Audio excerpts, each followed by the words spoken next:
In the world of vintage steel, there's an unholy trinity of seized parts.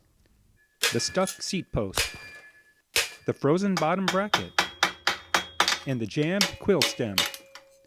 Hit all three, and your bike is officially a parts donor. This Bridgestone MB-6 is currently 2/3 of the way to the scrap heap. Most shops would call it totaled.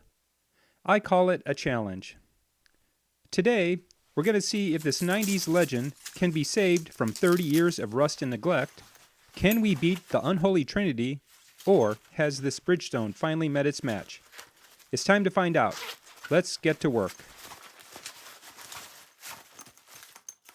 Step 1. Strip it down to the bone. I'm starting by unhooking the cantilever brakes.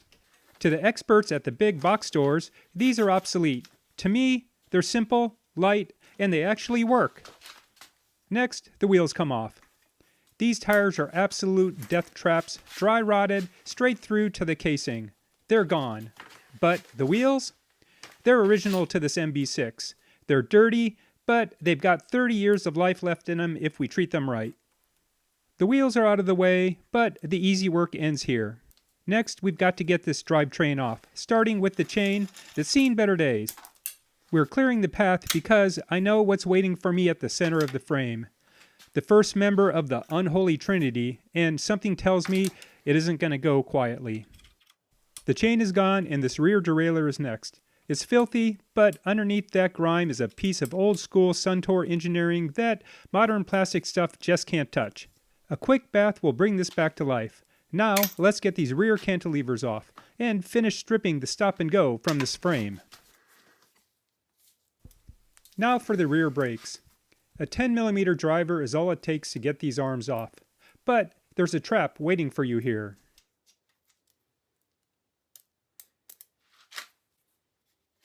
These springs look identical, but they're side specific.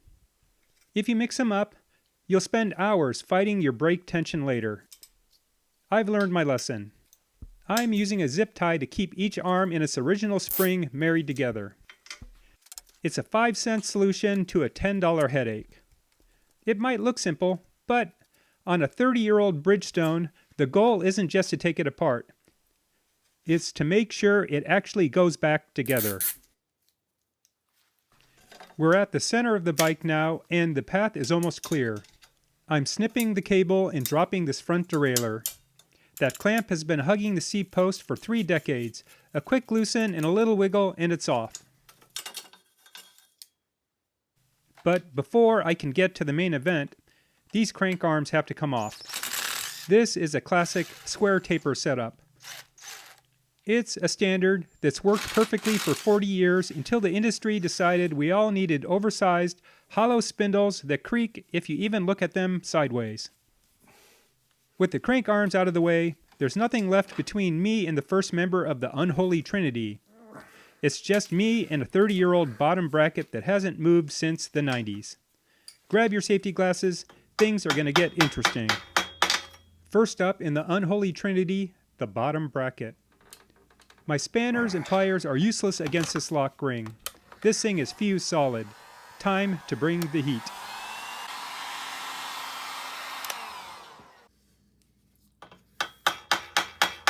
There it goes. It's moving.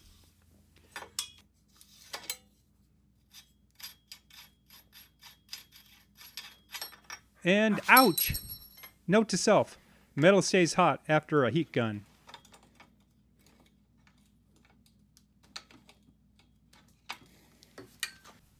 The lock ring is off, but the non-dry side cup won't budge. I'll use the heat gun trick again and apply some penetrating oil.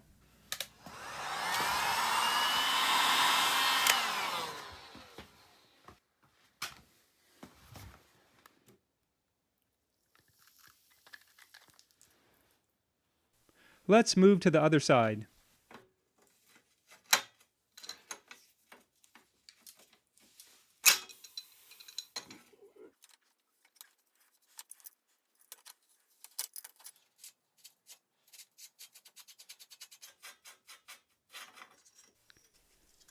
I managed to clear the drive side, and it reveals a horror show of orange rust inside.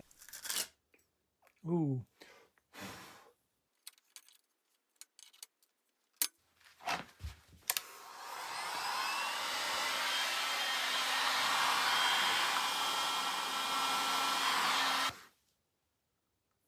I've hit it with heat and smoking oil from both sides, but it's still holding strong. Sometimes the best tool in the shop is patience. I'm letting this soak in penetrating oil over the weekend.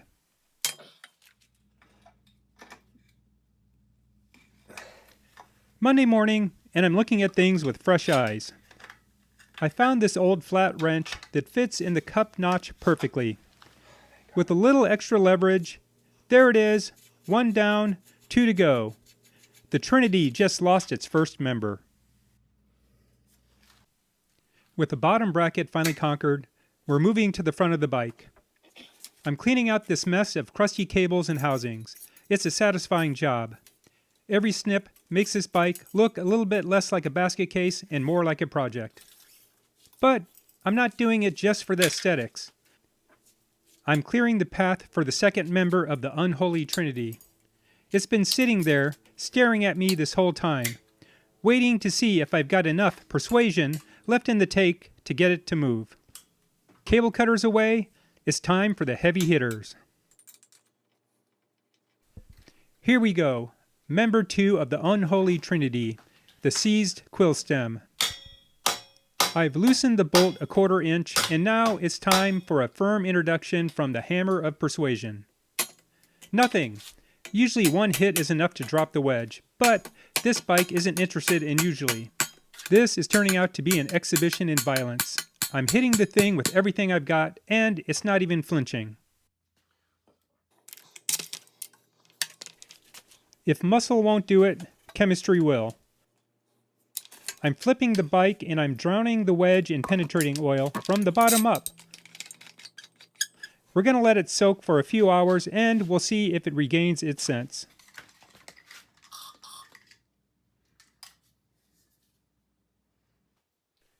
I'm back with a long screwdriver, trying to reach down the tube and knock the wedge loose directly.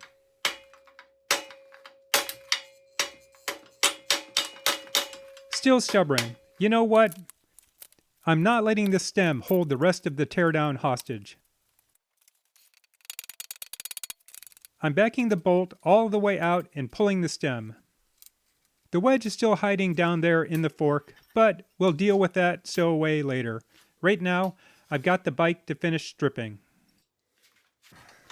With the stem out of the way, it's time to pull the fork. But of course, the headset lock nut is just as stubborn as the rest of this bike. My standard wrench alone isn't cutting it, so I'm bringing out the heavy artillery. I've got a long breaker bar wedged in the fork blades to give me the leverage I need. It's all about physics now, and physics usually wins. Once you break that initial bond of rust and time, the rest is easy.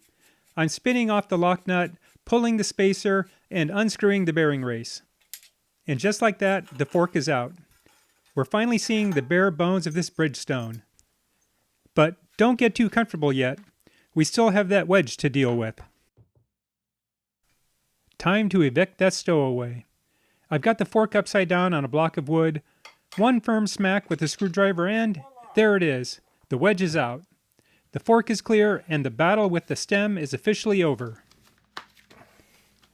The Unholy Trinity didn't win today. The frame is bare, but the real work is just beginning. Join me in part 2 where we clean, inspect, and start the rebuild process on this classic Bridgestone. If you made it this far, you're a true champion. If you enjoyed this video, hit that like button and subscribe for more amateur bicycle mechanic videos.